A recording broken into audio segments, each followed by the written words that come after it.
एक ऐसा शब्द जिसको सुनने के बाद हर कोई यही कह देता है कि नहीं यार अभी नहीं चाहिए है। बेसिकली सीधी सी बात क्या है, इंश्योरेंस जो है लोगों ने ये समझा कि बहुत लंबे समय तक पैसा इन्वेस्ट करना है। उसमें भी लोग इस चीज़ में हिचकिचाते रहे कि कितना सिक्योर्ड होगा, मिलेगा नहीं मिलेगा, कितना मिलेगा, इसकी जानकारी किसी भी इंश्योरेंस वाले ने कभी भी इंश्योरेंस लेने वाले को दी ही नहीं। सीधी सी बात है, हमारे फैमिली के कुछ रिलेटिव्स होते हैं या फ्रेंडशिप जोन सर्कल में ऐसे लोग होते हैं जो ऐसी इंश्योरेंस एजेंसीज में एजेंटशिप का काम कर रहे होते हैं। वो हमें आकर के स्कीम्स बताते हैं कि एक इंश्योरेंस करा लो, आपको छूट मिलेगी इनकम टैक्स में, और ये धीरे धीरे आपका पैसा जुड़ जाएगा और आपको इतना मिलेगा, आपको इतना प्रीमियम देना है, इतनी आपकी सैलरी है। और हम भी कोई ना कहीं ऐसा सोच करके एक इंश्योरेंस करा लेते हैं। सबसे ज़्यादा हम रिलायबल LIC को मानते हैं, तो मोस्ट प्रॉब्लली सबके पास LIC की पॉलिसी तो होती ही हैं, लेकिन बहुत से प्राइवेट प्लेयर भी हैं जो आ चुके हैं और मार्केट में उनकी एजेंसी भी हमारे रिलेटिव ही करते हैं। तो वो भी या फ्रेंड सर्कल के लोग हमें इंश्योरेंस प्रोवाइड करते हैं, जिसमें हमें जानकारी का अभाव होने के कारण हम उसका नुकसान झेल रहे होते हैं। कभी प्रीमेच्योर क्लोजर कराते हैं कि हमें पैसा चाहिए है, बंद करा देते हैं, या इतना पैसा कौन देगा। सबसे बड़ी दिक्कत क्या होती है कि हम इंश्योरेंस कहने पर ले तो लेते हैं, लेकिन अगले साल उसी समय उसका प्रीमियम भरने में हमें सबसे ज़्यादा दिक्कत होती है, क्योंकि हमने कभी प्लानिंग की नहीं होती कि इंश्योरेंस हमें रिक्वायर्ड है या नहीं है।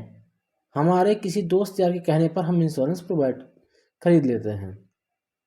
बेसिकली है क्या, इंश्योरेंस जो है वो आपकी फाइनेंशियल प्लानिंग, जी हाँ, फैमिली की फाइनेंशियल प्लानिंग का हिस्सा होना चाहिए मेरे हिसाब से। जैसा कि मैं मानता हूँ, आपने देखा ही है कोविड आने के कारण लोग हेल्थ इंश्योरेंस इतना कराने के लिए भागे भी कि करा लेते हैं या हमें फ्यूचर में इसकी रिक्वायरमेंट आएगी। बेसिकली है क्या, हम डर के मारे हेल्थ इंश्योरेंस ले रहे थे, जिसके कारण हम जो भी पॉलिसियाँ मिल रही थी कम रेट में मिल रहे थे, कम पैसे कम प्रीमियम में हमें इंश्योरेंस मिल रहा था, हमने वो ले लिया। हमने जाने नहीं कि हमें बेसिकली कितनी इंश्योरेंस की रिक्वायरमेंट है, और ना ही कोई ये जानना चाहता है। बहुत मेरे हिसाब से 100 में से 1-2% लोग होंगे जो इंश्योरेंस को अपनी फाइनेंशियल प्लानिंग में इंक्लूड करते होंगे, क्योंकि वो कहीं ना कहीं फाइनेंशियल चीज़ों से जुड़े हैं, ज़्यादा एजुकेटेड हैं। इस कारण से आज भी एक मिडिल क्लास फैमिली का आदमी इंश्योरेंस को अपनी फाइनेंशियल प्लानिंग नहीं मानता है या नहीं बनाना चाहता है। मेरे हिसाब से जो मैं आज आपको बताने आया हूँ, मैं आपको ये बताने आया हूँ कि इंश्योरेंस की प्लानिंग कैसे करें, बेसिकली इंश्योरेंस कैसे लें, क्यों ज़रूरी है। तो मैं आज जो बात करने वाला हूँ वो केवल ऐसे इंश्योरेंस की बात करने वाला हूँ जो आपकी ह्यूमन लाइफ, मतलब आपके जीवन के लिए ज़रूरी है। तो जब भी आप इंश्योरेंस लेना चाह रहे होंगे, उसमें जो जो इंश्योरेंस मैं आपको बता रहा हूँ, आप इस तरह से एक बार प्लानिंग करके देखिए। अगर आपको सही लगे तो मुझे कमेंट करके ज़रूर बताइएगा कि ये आपके लिए यूज़फुल रहा, या कोई और अच्छी जानकारी आपके पास हो तो मुझसे शेयर करें, मैं उसे भी और भी अपने लोगों तक पहुँचाने की कोशिश करूँगा। तो सबसे पहले आते हैं हम एक FD की तरफ। जी हाँ, FD, वैसे वर्डिंग सुन के कहेंगे यार FD करानी है तो फिर काय का इंश्योरेंस। जी नहीं, बात कर रहा हूँ टर्म इंश्योरेंस की। जी हाँ, अगर आपको इंश्योरेंस लेना ही है तो सबसे पहले आप अपना टर्म इंश्योरेंस कराइए। अगर आप अर्निंग पर्सन हैं, पूरी फैमिली आपसे रिलायबल होती है, तो आप सबसे पहले कौन सा इंश्योरेंस कराइए, टर्म इंश्योरेंस। हाँ, ये FD ही है एक तरह से, क्योंकि टर्म इंश्योरेंस से आपको कोई फ़ायदा नहीं होने वाला, जिसका फ़ायदा आपके जाने के बाद आपकी फैमिली के लिए है। जी हाँ, इसमें कम प्रीमियम में एक मुश्त आपको रिटर्न का वादा किया जाता है, जिसके तहत आपके इंश्योरेंस होने के बाद 80 साल तक आप इंश्योर्ड होते हैं। वैसे भी आप जानते हैं आज ह्यूमन लाइफ का कोई भरोसा नहीं है। आज इतने एक्सीडेंट होते हैं, इतनी चीज़ें होती हैं जो मैं भी देख ही रहा हूँ। मेरे सामने की 2-3 घटनाएं ऐसी हो चुकी हैं जिसमें पूरी फैमिली एक तरह से टूट जाती है, क्योंकि उनके पास जो अर्निंग का सोर्स है, जो बंदा है जो कमा के लाता है, वही अब नहीं है, और उन्हें इस चीज़ की दिक्कत हो रही है, उनके पास पैसे की कोई वही नहीं है। तो आप ये समझिए कि अगर टर्म इंश्योरेंस आपने लिया है तो आपने अपनी फैमिली की FD करा दी है। जी हाँ, आपको कोई भी पैसे FD में जमा करने के लिए या उसके लिए ज़रूरत नहीं है। आपने टर्म इंश्योरेंस करा ली, आपके जाने के बाद आपकी पूरी फैमिली के लिए वो एक एफडी का काम करती है। जी हाँ, क्योंकि वो बहुत अमाउंट बड़ा होता है। जैसे कि 50 लाख 1 करोड़ लोग अपनी अर्निंग के हिसाब से इंश्योरेंस कराते हैं, टर्म इंश्योरेंस, जो कि एक मुश्त आपकी फैमिली को क्लेम मिलता है जब भी ऐसी कुछ अनहैपनिंग हुई। अगर आप की आयु अच्छी है, कोई दिक्कत नहीं है, 60 70 80 की तक कौन जीता है यार आज के समय में। तो सबसे पहला तो आपको कराना चाहिए टर्म इंश्योरेंस। टर्म इंश्योरेंस कराने के बाद दूसरा इंश्योरेंस आता है हेल्थ इंश्योरेंस। जी, कोविड के कारण क्या हुआ, लोगों ने इंश्योरेंस पॉलिसियाँ लेना चालू कर दिया डर के मारे। क्यों डर के मारे?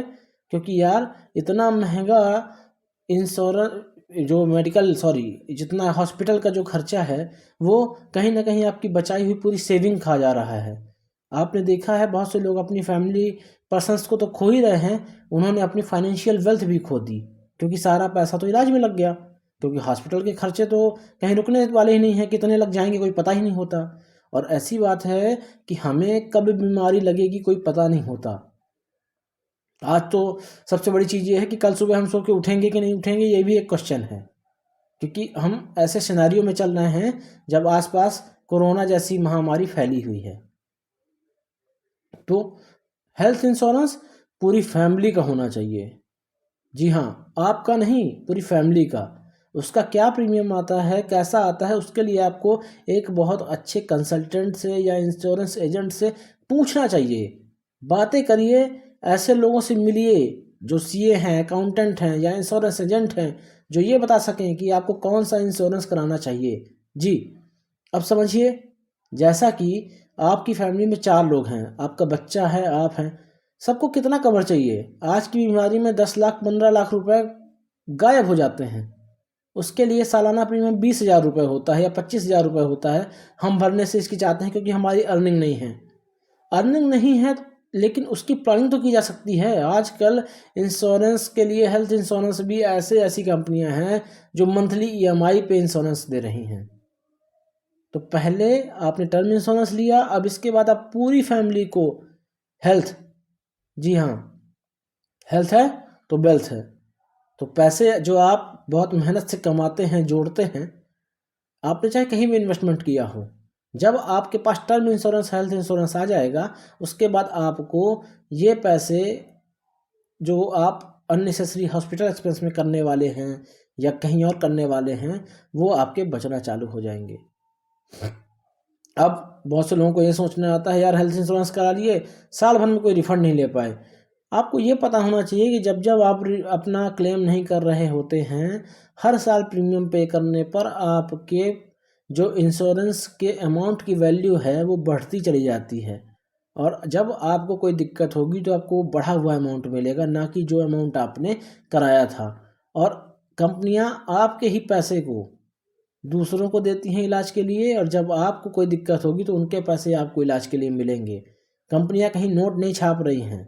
जी हाँ, केवल वो रिसर्कुलेशन ऑफ मनी को इन्वेस्ट करके ही आपको ऐसी सिक्योरिटी दे पा रही हैं। इसलिए आप ये मत हिचकिचाइए कि 1 साल करा लिया, दूसरे साल अब यार फिर प्रीमियम देना है, हमें तो कुछ हुआ ही नहीं, तो कब क्या हो जाएगा कोई पता तो है नहीं। इससे क्या होगा, अगर आपने हेल्थ इंश्योरेंस करा रखा है पूरी फैमिली का, तो ऐसी होने वाली कोई भी दिक्कत के लिए आप तैयार हैं। अब जबकि आपने टर्म इंश्योरेंस और हेल्थ इंश्योरेंस ले लिया है और उसको आप रिव्यू करते रहते हैं, जैसे आपको बढ़ाना है, कुछ और बढ़ाना है, एक अच्छी कंपनी के क्या प्रीमियम, क्या प्लान चल रहे हैं, उसके हिसाब से उसको अपग्रेड करते रहिए। अपनी हेल्थ की तरफ कॉन्शियस रहिए। हेल्थ तो में आप आजकल योगा, गर्म पानी पीना, बहुत सी चीज़ें यूज़ हो रही हैं, लेकिन उसके साथ ही आप अपने फैमिली को सिक्योर करके एक मेंटली सिक्योर हो जाएंगे। और इसके बाद आता है लाइफ इंश्योरेंस, जिसको हम सबसे पहले कराते हैं। क्यों? क्योंकि हमारा एजेंट बताता है इतने साल बाद आपको इतना पैसा मिलेगा, हम वही इंश्योरेंस सबसे पहले कराते हैं। क्यों? क्योंकि टर्म इंश्योरेंस में तो पैसा मिलना नहीं है, हेल्थ में तो हम क्लेम ले ही नहीं पा रहे हैं क्योंकि हमें कुछ हो नहीं रहा है, तो पैसा तो बहा जा रहा है, फालतू का हमारा पैसा खर्च हो रहा है, जबकि ऐसा नहीं है। ये आपकी एक लॉन्ग टर्म सिक्योरिटी की बात हो रही है, आप उस पर ये पैसा इन्वेस्ट कर रहे हैं अपना। इसके बाद आता है आपका तीसरा इंश्योरेंस, जिसको बोलते हैं आप लाइफ इंश्योरेंस।